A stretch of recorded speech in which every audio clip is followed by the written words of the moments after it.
Koutou te whānau o patua te tariwha, Korokoro Tui, tuarima, Whare, Tapere, wero. Ko Daniel Rangi ahau. This is my entertainment video. First to whakatauki, he tōtara wāhi rua, he kai nā te ahi. Without each other, we get lost. Speaking of unity and solidarity, just like the chopping wood, chop wood and throw it on the fire. But moving on.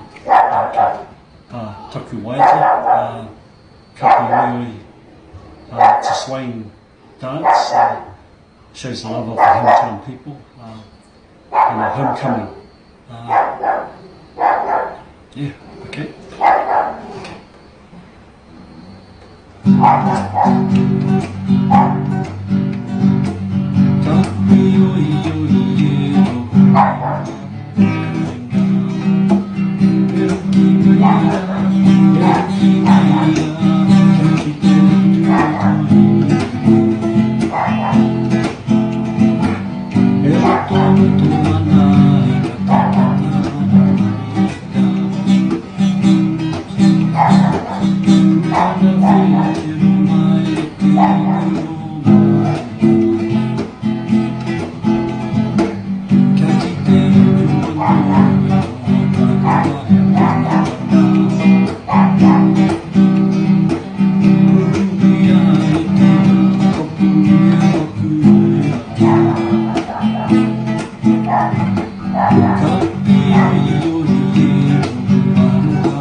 Tēnā koutou, tēnā tātou katoa.